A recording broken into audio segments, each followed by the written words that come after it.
तिलचोत की कहानी। तिलचोत माता गणेश जी की जय। किसी शहर में एक सेठ सेठानी रहते थे। उनके कोई भी संतान नहीं थी। इससे दोनों जने दुखी रहते। एक बार सेठानी ने पड़ोस की स्त्रियों को तिलचोत का व्रत करते हुए देखा तो पूछा, आप किस व्रत को कर रही है? इसके करने से क्या होता है? औरतें बोली कि यह चौथ माता का व्रत है। इसके करने से धन, वैभव, पुत्र, सुहाग आदि सब कुछ प्राप्त होता है। घर में सुख शांति का वास होता है।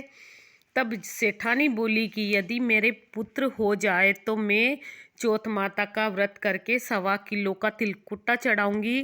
बाद में वह गर्भवती हो गई, तब भी भोग नहीं लगाया और चौथ माता से बोली कि हे चौथ माता, यदि मेरे पुत्र हो जाए तो मैं 2.5 किलो का तिलकुट्टा चढ़ाऊंगी।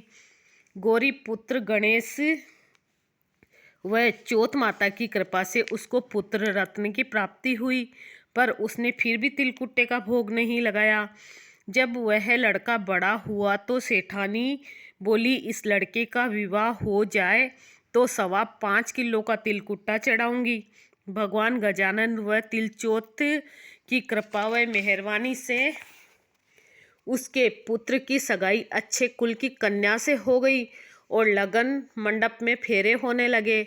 लेकिन भाग्यवश सेठानी फिर भी चौथ माता के तिलकुट्ट का भोग लगाना भूल गई।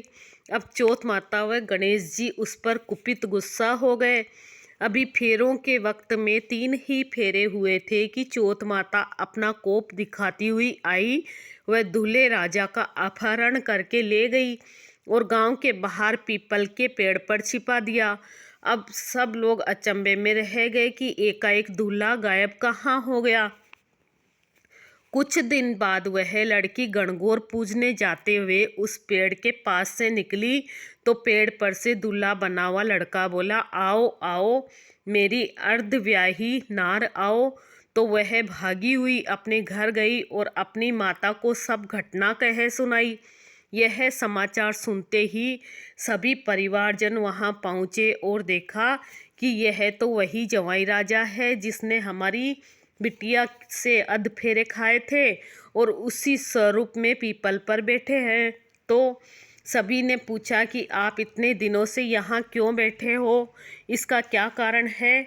तो जमाई राजा बोले, मैं तो यहाँ चौथ माता के गिरवी बैठा हूँ। मेरी माँ से जाकर कहो कि वह मेरे जन्म से लेकर अभी तक के बोले हुए सारे तिलकुट्टे का भोग लगाकर और चौथ माता से प्रार्थना करके क्षमा याचना करें, जिससे मुझे छुटकारा मिले। तब लड़के की सास ने अपनी समधन को जाकर सारा हाल सुनाया।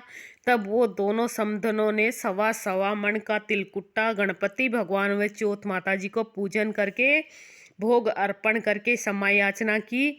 तो चौथ माता ने प्रसन्न होकर दूल्हे राजा को वहां से लाकर बैठा दिया। वहां वर वधू के 7 फेरे पूरे हुए और वर वधू सकुशल अपने घर के लिए विदा हुए। हे चौथ माता, दोनों परिवारों में खुशहाली दी आप लोगों ने, जैसे हमारे भी देना। हे चौथ माता, जैसा उस लड़के के साथ हुआ वैसा किसी के साथ मत करना। और कोई भी नर नारी भगवान के प्रसाद को चढ़ाना कभी नहीं भूले। बोले तो गणेश भगवान। तिलचोत माता की जय। तिलचोत की कहानी सुनाइए।